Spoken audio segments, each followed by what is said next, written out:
कहते हैं कि दिल्ली दिलबरों की है, दिलजलों की है। कहते तो ये भी हैं कि दिल्ली दिलफ्रेबों की भी है, और लकी यानी कि लक्ष्मण लाल अग्रवाल में ये सारे गुण मौजूद थे। लोग उसकी शक्ल को देखकर ही कह देते थे कि दिल्ली से हो क्या। लकी वैसे दिखने में स्मार्ट और अट्रैक्टिव था, पर जेब से खस्ता हाल होने की वजह से रहता सिंपल तरीके से था। शर्ट का रंग उड़ा हुआ और पैंट से पैप जुड़ा हुआ। कहने को तो उसकी उम्र के लकड़े दिल्ली की सड़कों पर रात को मोटरबाइक दौड़ाते थे, लेकिन लकी उर्फ लक्ष्मण लाल अग्रवाल सिर्फ कमरे से कॉलेज में पढ़ाई और गर्लफ्रेंड डिम्पल के साथ थोड़ा वक्त बिताना, फिर कॉलेज से दुकान से जब होम डिलीवरी आए तो वहाँ और फिर घर चला जाता था। हाँ, कभी कभी जब वो किसी लड़के को खाली सड़क पर मोटरबाइक दंदनाते हुए देखता तो कहता, एक दिन अपना टाइम आएगा जब मैं चश्मा लगाकर बैठूंगा और मेरे पीछे डिम्पल को बैठाऊंगा। देखना, जब वो मेरी कमर में अपना हाथ कसेगी और मैं तेजी से मोटरसाइकिल को इंडिया गेट के आसपास दौड़ाऊंगा, तो सारे दिल्ली का दिल हम दोनों को देखकर जल जाएगा। दुकान में रखा हुआ बरनोल भी काम नहीं आएगा, लकी ने कहा और अपने हाथ में बरनोल की क्रीम को दबा दिया। जैसे ही उसने क्रीम को दबाया, उसका ढक्कन खुल गया और उसमें से सारी क्रीम बाहर आ गई। अबे गधे, क्या कर रहा है? वो कोई स्पंज की गेंद है क्या जो उसे दबा रहा है? दुकान के मालिक ने उसे फटकारते हुए कहा और उसके माथे में एक चपत लगा दी। सॉरी सर जी, सॉरी, लकी ने अपना सिर बचाते हुए कहा। वो करोल बाग में स्थित एक छोटी सी मेडिकल स्टोर पर काम करता था। उसकी दुकान का नाम था चमन मेडिकल स्टोर और उसके ओनर का नाम था चमन लाल। लकी पिछले 5 सालों से इन्हीं की दुकान पर काम कर रहा था। यहाँ इस छोटी शॉप पर काम करना उसकी मजबूरी थी।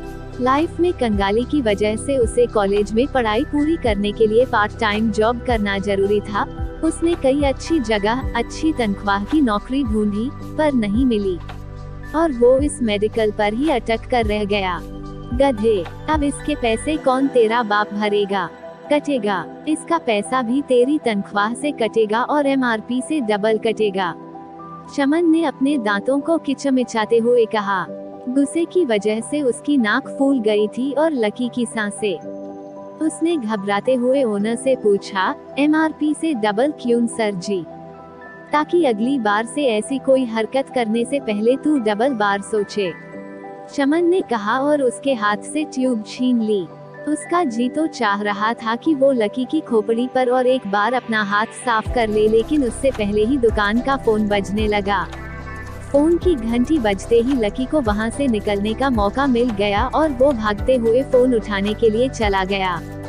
हेलो जी, करोल बाग के बेस्ट मेडिकल चमन मेडिकल से बोल रहा हूँ। बताइए क्या काम था? ये लकी की पेटेंट लाइन थी। चाहे कहीं से भी फोन आए, लेकिन उसे फोन पर बस यही बोलना था। जैसे ही इधर से लकी ने अपनी बात कही, उधर से उसे जवाब आया। मैं ब्लूमिन नाइट्स होटल के कमरा नंबर 303 से बात कर रहा हूँ। एक छोटा सा ऑर्डर है, नोट करो और जल्दी से होटल पर डिलीवर करवा दो। वो एक लड़के की आवाज थी। उसकी आवाज में काफी भारीपन और एक अजीब सी जल्दबाजी थी। जैसे ही लकी ने वो आवाज सुनी, पता नहीं क्यों, लेकिन उसे वो आवाज जानी पहचानी सी लगी। जी बताइए सर, आपका क्या ऑर्डर है? हाँ तो लिखो, हॉटप्ले के 2 पैकेट और 1 पैकेट टिश्यू। लकी, जो कि अपना पेन लेकर तैयार खड़ा था, हॉटप्ले का नाम सुनते ही झिझक गया था। असल में हॉटप्ले नाम का एक कॉन्डोम आता था और इसलिए उसका नाम सुनते ही लकी शर्मा गया था। इतने साल से भी मेडिकल की दुकान पर काम करने के बाद भी उसे इन चीजों का नाम सुनने में शर्म आती थी। हेलो भाई, लिखा कि नहीं लिखा? उस आदमी ने फिर से लकी से पूछा। जी सर, लिख लिया सर, लकी ने खिसियाकर हंसते हुए कहा। लिख लिया तो फिर लेकर निकल, उस लड़के ने कहा। उसकी आवाज सुनकर ही ना जाने क्यों ऐसा लग रहा था कि वो कोई बहुत बड़ा आदमी था। जी सर, मैं निकाल तो जाऊं, लेकिन बाहर तो बारिश हो रही है, लकी ने कहा। उसने देखा कि बाहर बहुत तेज बारिश हो रही थी। उनकी दुकान के सामने पानी भर गया था और तेज हवाओं की वजह से चमन मेडिकल स्टोर का बोर्ड भी गिर गया था। लकी को लग रहा था कि वो इतनी तेज बारिश में अभी एकदम से तो वो नहीं निकल पाएगा। तो उसने उस लड़के को समझते हुए कहा, सर मैं आपका ऑर्डर ले तो आऊंगा, पर थोड़ा टाइम लगेगा, बारिश थोड़ी थम जाए। आप। इससे पहले ही वो कुछ आगे बोल पाता फोन पर लड़का बोल पड़ा, तुम्हारे मालिक को पता है कि तुम मल्होत्रा जी के लड़के को मना कर रहे हो। बहस मत करो। हाँ पता है बारिश हो रही है, इसलिए सारा सामान अच्छे से थैली में पैक करके लाना, और लेट नहीं होना चाहिए, समझे? उस लड़के ने कहा और इससे पहले कि लकी आगे कुछ कह पाता, उसने फोन काट दिया था। उधर से लकी के दुकान का ओनर उसे घूर कर देखे जा रहा था। लकी के हाथ में पेन और पेपर देखकर ही वो समझ गया था कि उसके पास कोई ऑर्डर आया था। आज वैसे भी इतनी बरसात होने की वजह से सुबह से इक्का दुक्का ग्राहक ही दुकान पर आए थे। ऐसे में उसकी दुकान का मालिक एक भी ऑर्डर को छोड़ना नहीं चाहता था। वो लकी को देख रहा था और लकी बारिश की ओर देख रहा था। बारिश का बहाना नहीं चलेगा, जाना पड़ेगा, चमन लाल ने कहा। मैं बहाना नहीं कर रहा, थोड़ी बारिश धीमी हो जाए तो मैं चला जाऊंगा। अभी आप खुद ही देखिए कितनी तेज बारिश है।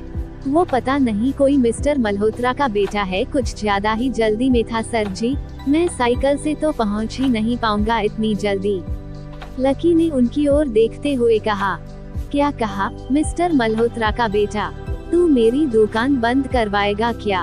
अभी के अभी निकल उनका ऑर्डर लेके, वो हमारे बहुत पुराने कस्टमर हैं, चमन ने कहा। पर लकी ने कहा ही था कि चमन बोला, पर वर कुछ नहीं, तू मेरी मोटरसाइकिल ले जा, उन्होंने गुस्से में कहा। अरे सर जी, 200 के ऑर्डर में मुश्किल से 40 रुपए बचेंगे, इससे 3 गुना का तो पेट्रोल ही लग जाएगा, और अगर गाड़ी रास्ते में बंद हो गई तो और खर्चा। लकी ने समझाते हुए कहा। वो जानता था कि उसका मालिक इन सब बातों पर ध्यान नहीं देने वाला था। चमन लाल बोला, कोई बात नहीं, तू जा, चाहे जो हो जाए, ग्राहक नाराज नहीं होना चाहिए, और वो तो मल्होत्रा जी का बेटा है। चमन लाल ने मोटरसाइकिल की चाबी लकी की ओर उछालते हुए कहा। लकी ने चाबी ली, उसे देखकर उसके अंदर मिक्स फीलिंग्स आई। एक तो वो खुश हुआ कि बड़े दिनों बाद बाइक चलाने मिलेगी, पर वहीं दूसरी तरफ दुखी इसलिए हुआ कि बाइक मिली भी तो ऐसी तेज बारिश में, अगर खराब हो गई तो इसकी चपत भी उसके सर ही पड़ेगी। वो मुंह लटकाकर रेनकोट और हेलमेट पहनते हुए वहां से निकल गया। बाहर आके बाइक को देख के लकी ने मन में सोचा, चलो ठीक है, जो होगा देखा जाएगा, कम से कम बाइक चलाने मिल रही है।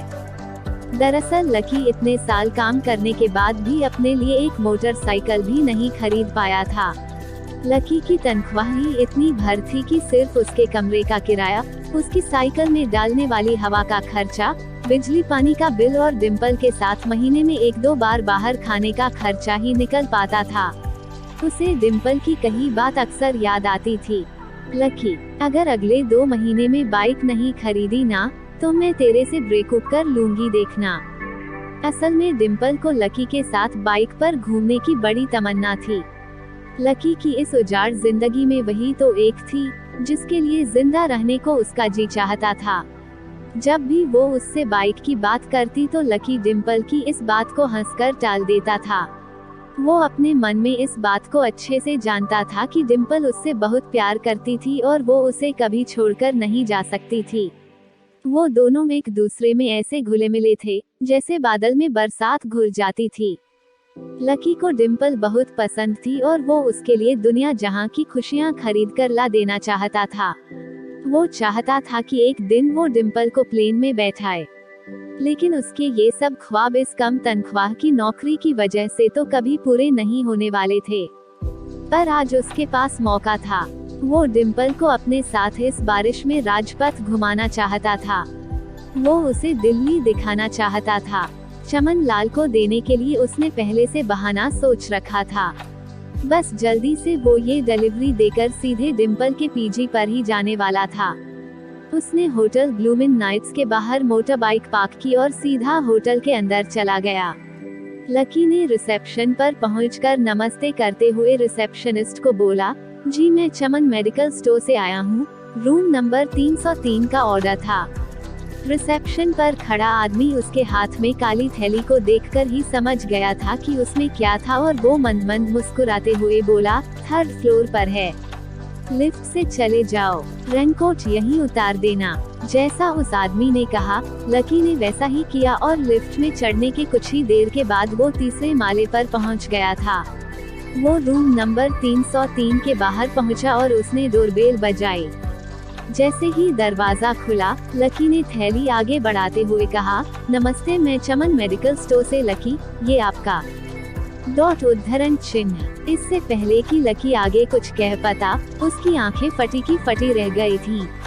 उसने अपने सामने जो देखा उसके बाद उसे ऐसा लगा कि बंद छत के नीचे भी उसके ऊपर आसमान से आकर एक जोरदार बिजली गिर गई थी। उसके सामने एक लड़की खड़ी थी। वो लड़की और कोई नहीं बल्कि उसकी गर्लफ्रेंड डिम्पल ही थी।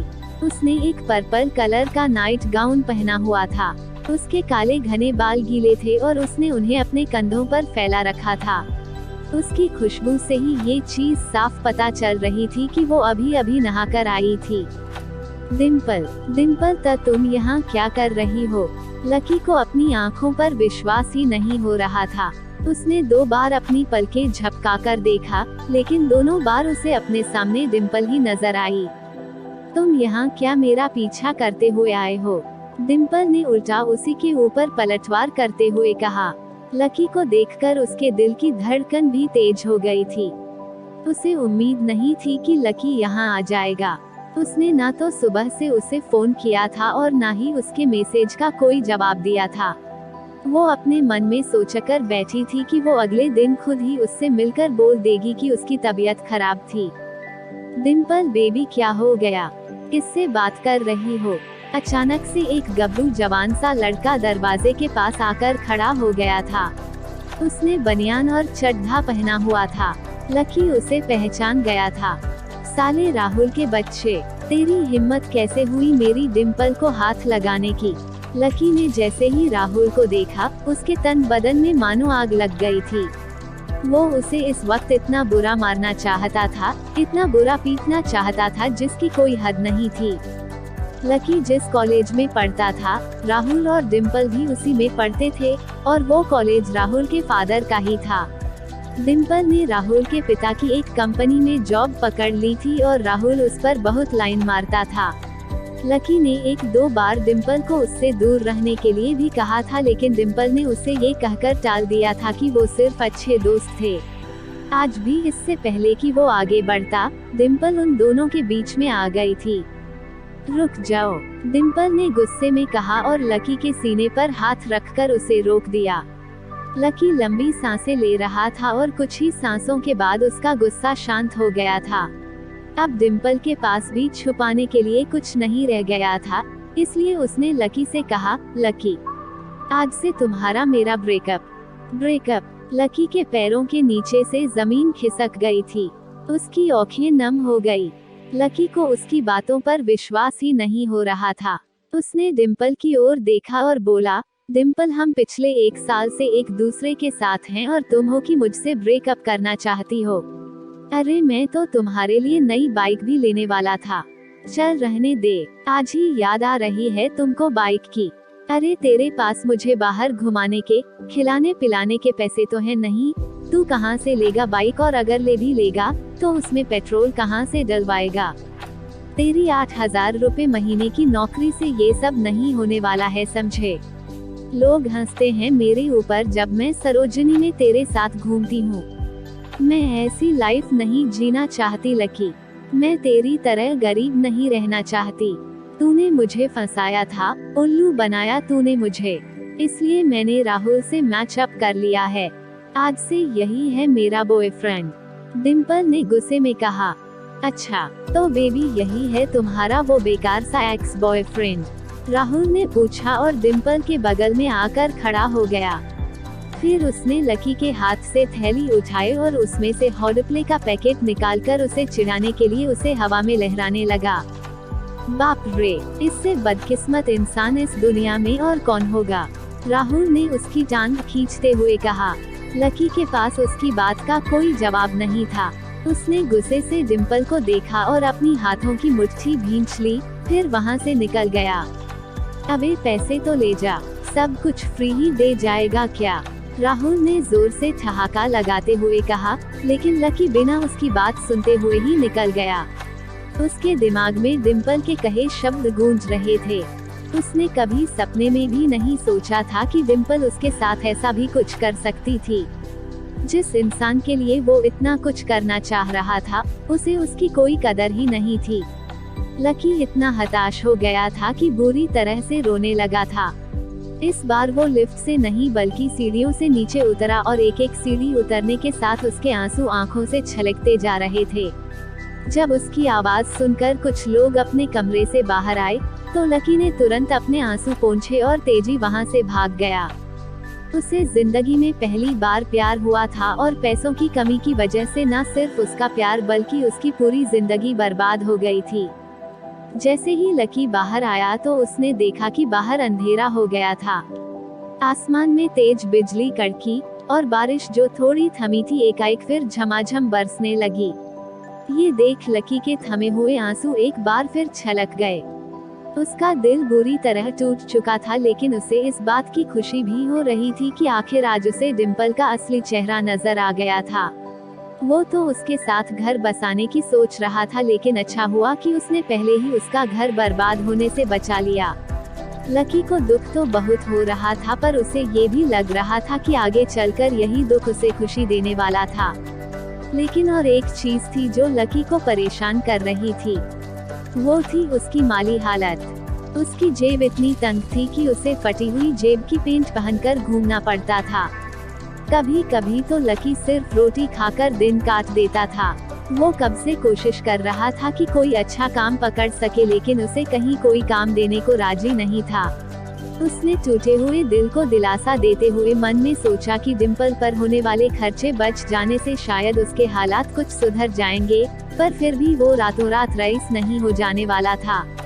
उसने ऊपर आसमान की ओर देखा और जोर से चिल्लाया, अगर इतना ही अनलकी बनाना था तो फिर नाम लकी क्यों रखा भगवान।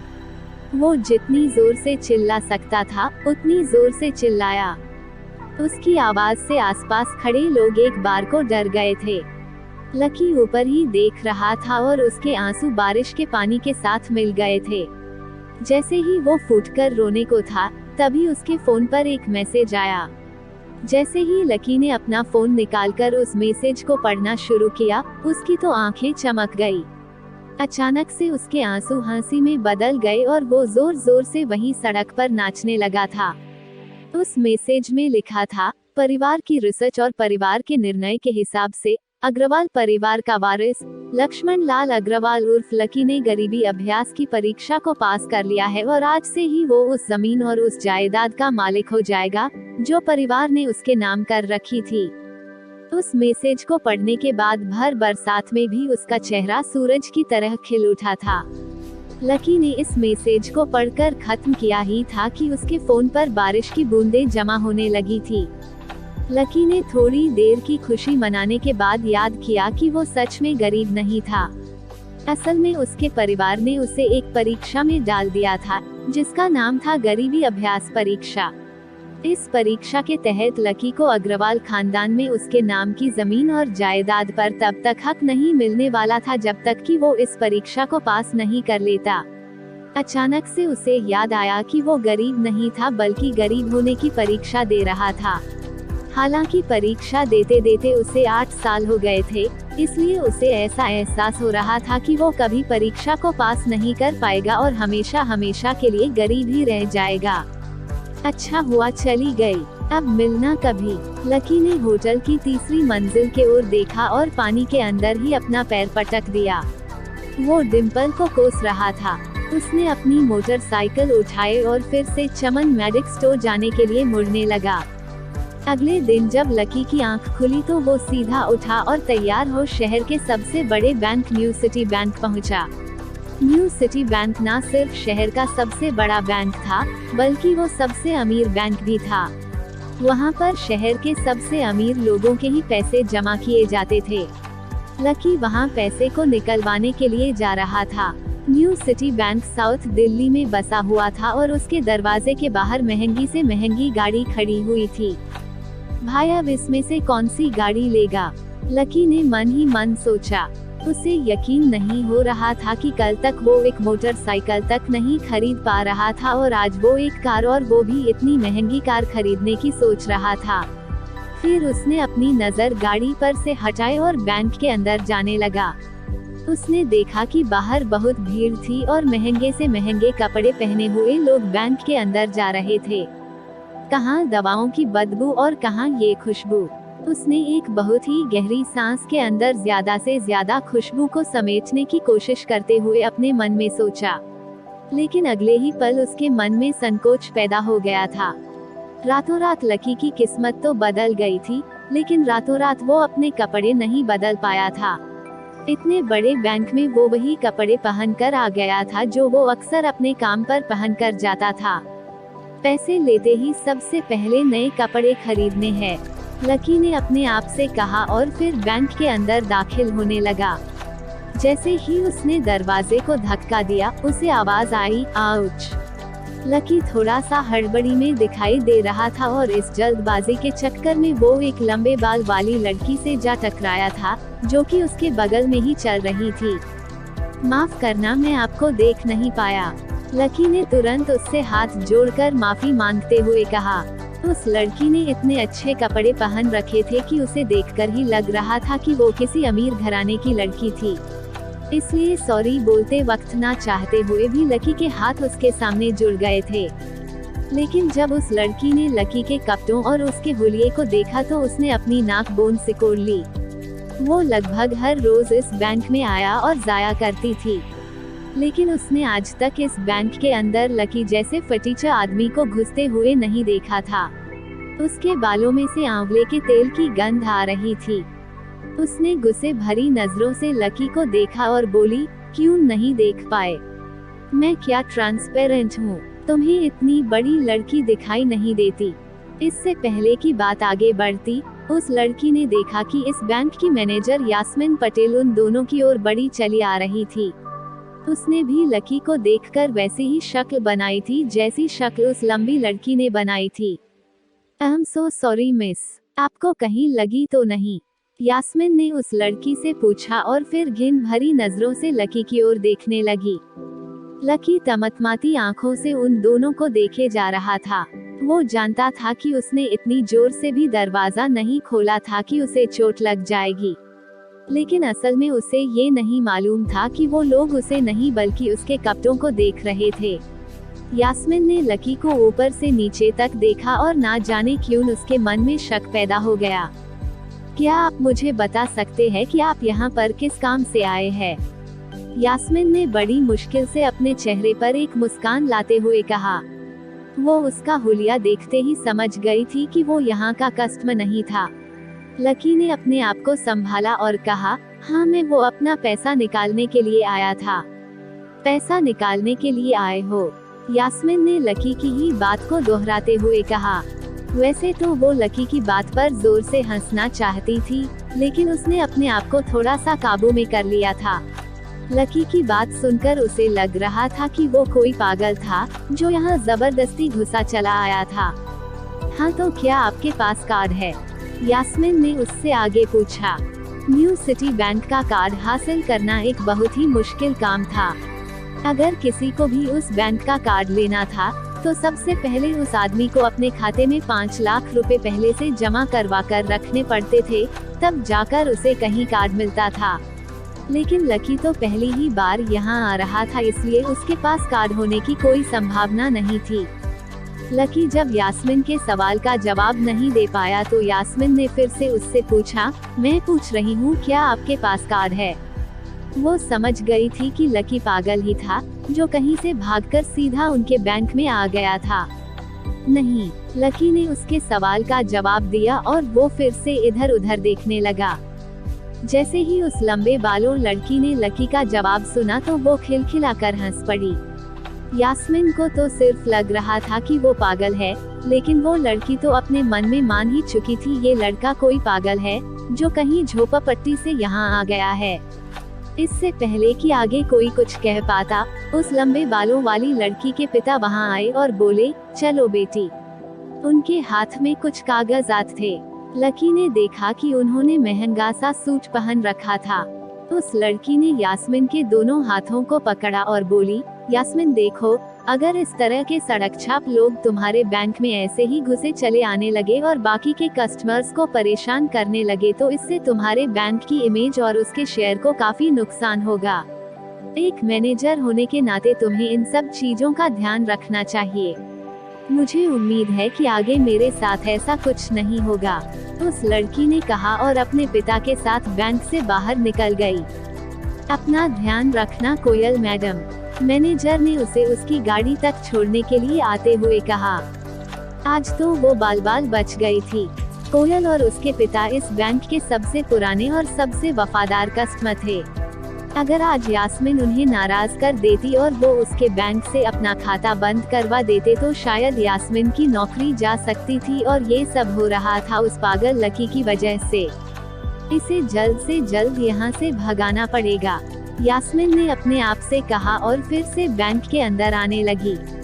यास्मीन उसे अपने बैंक से बाहर निकालने के तरीके के बारे में सोच तो रही थी, मगर जैसे ही वो बैंक में दाखिल हुई उसने देखा कि लकी वहाँ था ही नहीं। अरे अब ये कहाँ चला गया, उसने अपने आप से पूछा। वो इधर उधर देखने लगी लेकिन लकी वहाँ भी नहीं था। यास्मीन को अच्छे से पता था कि वो उसके सामने तो बाहर भी नहीं निकला था, इसका मतलब वो था तो बैंक के अंदर ही, लेकिन यास्मीन उसे ढूंढ नहीं पा रही थी। कुछ देर तक बैंक के सारे कोनों को देख लेने के बाद यास्मीन को लगा कि शायद लकी यहाँ बहुत ही असहज महसूस कर रहा होगा, और जब वो कोयल को दरवाजे पर छोड़ने के लिए आई थी तब उसके पीछे पीछे वो भी निकल गया होगा। चलो जान बच्ची, यास्मीन ने अपने आप से कहा और आपे केबिन में आकर बैठ गई। जैसे ही उसने आज के दिन की पहली फाइल उठाई थी उसे किसी की एक झलक दिखी। ये और कोई नहीं बल्कि लकी ही था। अरे ये कहाँ छुपा हुआ था, यास्मीन ने अपने आप से कहा और तुरंत फाइल को टेबल पर रखकर वो ऑफिस से बाहर आ गई।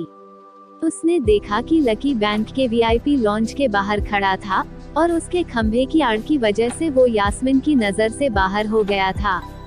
अब यास्मीन को वो मिल तो गया था, लेकिन उसके लिए उससे भी बड़ी एक और मुसीबत खड़ी हो गई थी। लकी जिस कमरे के बाहर अभी खड़ा था उस कमरे के अंदर शहर के सभी रईस लोगों का उठना बैठना था। बैंक के सिलसिले में या किसी और काम के सिलसिले में वो सभी लोग यहीं आकर बात किया करते थे। उस कमरे के अंदर जो लोग बैठे थे उन सब के करोड़ों रुपए इस वक्त बैंक में रखे हुए थे। अब अगर ऐसे में लकी वहां घुस जाता तो वो सब लोग मिलकर यास्मीन की गर्दन पर चढ़ जाते। रुको, जहां हो वहीं खड़े रहो, यास्मीन जोर से और साथ ही गुस्से से चिल्लाई। बाकी के लोग जो वहां खड़े थे वो यास्मीन की ये चीख सुनकर डर गए थे। कुछ लोगों को उसके इतने जोर से आवाज करने की वजह से गुस्सा भी आ गया था और यास्मीन सबसे मुस्कुराते हुए माफी मांगकर आगे बढ़ती जा रही थी। वो लकी को किसी भी तरह से उस कमरे में जाने से रोकना चाहती थी, लेकिन उससे पहले ही वो उस कमरे के अंदर दाखिल हो चुका था। अरे यार, ये आदमी है या गधा, यास्मीन ने अपना ही सिर पिटते हुए कहा और वो भी उस कमरे के दरवाजे की ओर बढ़ने लगी। उसने उस कमरे का दरवाजा खोलने की कोशिश की लेकिन वो अंदर से लॉक हो गया था। बाप रे, ये कैसा आदमी है, बिना परमिशन के अंदर घुसा तो घुसा, लेकिन दरवाजा भी अंदर से बंद कर लिया।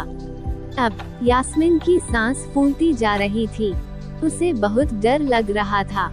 उसका जी ये सोच कर ही घबराए जा रहा था कि ना जाने अंदर लकी और उस रिलेशन मैनेजर के बीच में क्या हो रहा होगा। इधर जैसे ही लकी कमरे में दाखिल हुआ, वहाँ का कस्टमर रिलेशन मैनेजर जो कि सोफे पर फैला हुआ था वो उसे देखते ही अचानक सीधा बैठ गया था। हेलो सर, कैसे हैं आप? उसके मुंह से बिना लकी को देखे यही शब्द निकले। उसे याद था कि इस कमरे में कुछ खास लोग ही आते थे और जो भी आते थे यास्मीन उनके आने की खबर उसे पहले ही दे देती थी, लेकिन इस वक्त जो आदमी उसके सामने खड़ा था उसे देखते ही वो भी अपनी जगह पर जम गया था। ना तो वो कहीं से भी वीआईपी लग रहा था और ना ही वो उसका कोई रिश्तेदार था। कौन हो भाई, क्या चाहिए तुम्हें? उस मैनेजर ने उस 20 साल के जवान लड़के को देखते हुए कहा। मैं यहाँ अपना पैसा लेने के लिए आया हूँ, लकी ने सीधा मुद्दे की बात को मैनेजर के सामने रखते हुए कहा। तुम्हारे पास हमारा सुप्रीम कार्ड है। मैनेजर ने उसे ऊपर से नीचे तक देखा और पूछा। नहीं, लकी ने कहा। तो फिर हम तुम्हें कोई पैसा नहीं दे सकते। चलो अभी दरवाजा खोलो और बाहर निकलो, मैनेजर ने कहा और सोफे पर से उठ गया। नहीं, मैं अपना पैसा लिए बिना नहीं जाऊंगा। लकी भी जिद पर अड़ गया। अरे बोला ना, बिना कार्ड वाले को पैसा नहीं मिलता है, और वैसे भी पैसा होगा तभी तो निकलेगा। मैनेजर ने उसके करीब आते हुए कहा।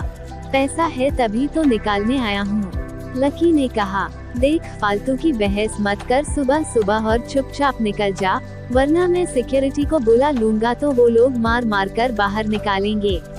लकी ये सुनकर घबरा गया था। मैनेजर के चेहरे का गुस्सा उसे साफ नजर आ रहा था, लेकिन ऐसा भी नहीं था कि वो झूठ बोल रहा हो। भले ही उसके पास कार्ड नहीं था, लेकिन इसका मतलब ये नहीं था कि वो अग्रवाल खानदान का लड़का नहीं था। जैसे जैसे मैनेजर उसकी ओर बढ़ता जा रहा था, लकी का डर भी बढ़ता जा रहा था। मैनेजर को लग रहा था कि वो कोई सनकी था और वो उसे धक्के मारकर बाहर निकालने के लिए आगे बढ़ ही रहा था कि अचानक घबराए हुए लकी के दिमाग में क्या आइडिया आया। फिंगरप्रिंट। उसने अपना अंगूठा कमरे में मौजूद उस मैनेजर के सामने उठाते हुए कहा। फिंगरप्रिंट। मैनेजर ने चौंकते हुए पूछा। आपने कहा ना आपको कार्ड चाहिए, पर मेरे पास कार्ड नहीं है, फिंगरप्रिंट है, और मुझे मालूम है कि आपके यहाँ फिंगरप्रिंट से भी पैसा निकल जाता। ये कहते ही लकी ने एक राहत की सांस ली थी, लेकिन मैनेजर को ये समझ में नहीं आ रहा था कि आखिर लकी को फिंगरप्रिंट की जानकारी कैसे थी। तुम फिंगरप्रिंट यूज करना चाहते हो? मैनेजर ने लकी को घूरते हुए पूछा। लकी की शक्ल और उसका हुलिया मैनेजर के लिए उसकी बातों से मेल नहीं खा रहे थे।